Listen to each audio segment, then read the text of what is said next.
Cause et effet. Je sais que vous avez guéri, dit-il. Ne voudriez-vous pas guérir mon fils? Il est presque aveugle. J'ai vu plusieurs docteurs et ils ne peuvent rien faire. Ils m'ont conseillé de l'emmener en Europe ou en Amérique, mais je ne suis pas riche et je ne peux entreprendre un tel voyage. Je vous en supplie, ne pourriez-vous faire quelque chose? C'est notre seul fils, et ma femme est désespérée. C'était un petit fonctionnaire pauvre, mais cultivé, et comme tous ceux de son groupe, il connaissait le sanskrit et sa littérature. Il répétait partout que son fils subissait son karma et eux le leur. Qu'avait-il fait pour mériter pareil châtiment? Quel crime avait-il commis dans une vie antérieure ou au début de celle-ci pour avoir à supporter une telle souffrance? Il devait y avoir une cause à cette calamité, cachée dans quelque action passée. Il peut y avoir une cause immédiate à cette cécité que les médecins n'ont pas décelée. Un mal héréditaire a pu le provoquer. Si les médecins ne peuvent découvrir la cause physique, pourquoi cherchez-vous une cause métaphysique dans un passé lointain? En cherchant la cause, je pourrais peut-être mieux comprendre l'effet. Comprenez-vous quoi que ce soit en connaissant la cause? En sachant pourquoi on a peur, est-on délivré de la peur? On peut connaître la cause, mais cela amène-t-il la compréhension? Lorsque vous dites que vous comprendrez l'effet en connaissant la cause, vous voulez dire que vous trouverez une consolation dans le fait de savoir comment la chose est arrivée, n'est-ce pas? Naturellement, c'est pour cela que je voudrais savoir quelle action dans le passé a pu causer cette cécité. Cela me donnera certainement plus de courage. Alors ce sont des consolations que vous recherchez, et non une compréhension. Mais n'est-ce pas la même chose? Comprendre, c'est trouver une consolation. À quoi servirait de comprendre si cela ne me procurait pas une certaine joie? Comprendre un fait peut provoquer un certain trouble. Cela ne cause pas nécessairement de la joie.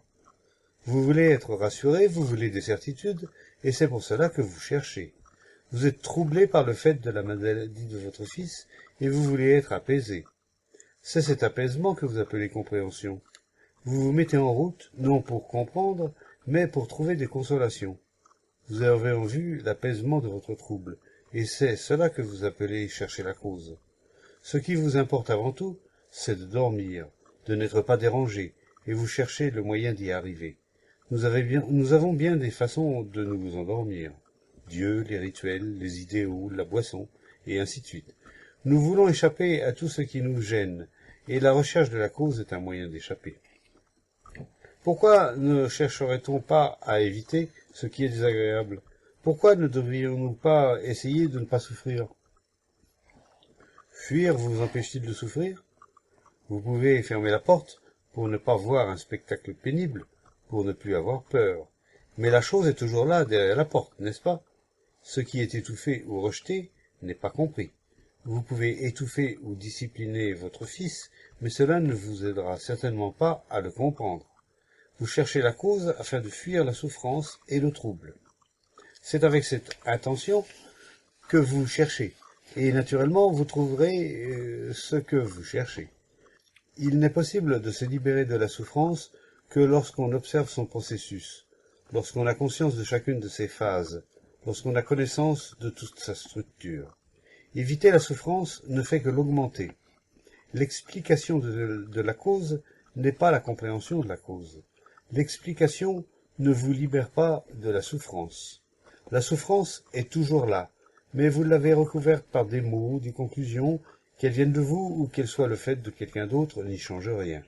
L'étude des explications n'est pas l'étude de la sagesse. Lorsque les explications cessent, alors et alors seulement, la sagesse est possible. Vous cherchez anxieusement des explications qui vous endormiront et vous les trouverez. Mais l'explication n'est pas la vérité. La vérité vient lorsqu'il y a observation sans conclusion, sans explication, sans mots. L'observateur est fait de mots. Le moi est fait d'explications, de conclusions, de condamnations, de justifications, et ainsi de suite. Il n'y a communion avec la chose observée que lorsqu'il n'y a pas d'observateur. C'est alors seulement qu'il y a compréhension, qu'il y a liberté, qu'il n'y a plus de problème. Je crois que je comprends cela, mais le karma n'existe-t-il pas? Qu'entendez-vous par ce mot? Les circonstances présentes sont le résultat d'actions antérieures, d'un passé proche ou très lointain. Ce processus de cause et d'effet, avec toutes ses ramifications, c'est là plus ou moins ce qu'on appelle le karma. Ce n'est là qu'une explication, mais allons au-delà des mots. Une cause déterminée produit-elle un effet déterminé? Lorsque la cause et l'effet sont déterminés, n'est-ce pas la mort? Tout ce qui est statique, rigide, déterminé doit mourir. Les animaux adaptés à une fonction particulière sont condamnés à mourir à brève échéance, n'est-ce pas? L'homme n'est pas spécialisé. Aussi a-t-il la possibilité de survivre. Ce qui est souple est durable. Ce qui est rigide se brise. Le gland ne peut devenir qu'un chêne. La cause et l'effet sont dans le gland. Mais l'homme n'est pas aussi entièrement fermé, spécialisé. Par conséquent, s'il ne se détruit pas lui-même d'une façon ou d'une autre, il peut survivre. La cause et les effets sont-ils fixes? Immuables? Lorsque vous employez le mot « et » entre cause et effet, cela n'implique-t-il pas qu'ils sont tous deux immuables? Mais la cause est-elle toujours immuable? L'effet est-il toujours immuable ou invariable? Le processus cause-effet est nécessairement ininterrompu, n'est-ce pas? Aujourd'hui est le résultat d'hier et demain est le résultat d'aujourd'hui. Ce qui était cause devient effet et ce qui était effet devient cause.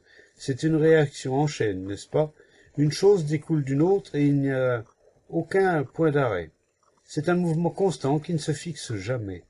Il y a de nombreux facteurs qui provoquent ce mouvement de cause, effet, cause. Les explications, les conclusions sont immuables, qu'elles soient de gauche ou de droite, ou d'une croyance organisée appelée religion. Lorsque vous essayez de recouvrir le vivant par des explications, c'est la mort du vivant, et c'est ce que nous désirons pour la plupart. Nous voulons nous endormir avec le mot, l'idée, la pensée. La rationalisation n'est qu'une autre façon d'apaiser ce qui trouble, ce qui dérange. Mais ce désir même de s'endormir, de trouver la cause, de chercher des conclusions, engendre un nouveau trouble, et ainsi la pensée se trouve prise dans le filet de ses propres créations. La pensée ne peut pas être libre, et elle ne peut jamais se libérer. La pensée est le résultat de l'expérience, et l'expérience conditionne toujours. L'expérience n'est pas un instrument pour mesurer la vérité. La conscience lucide du faux en tant que faux est la liberté de la vérité.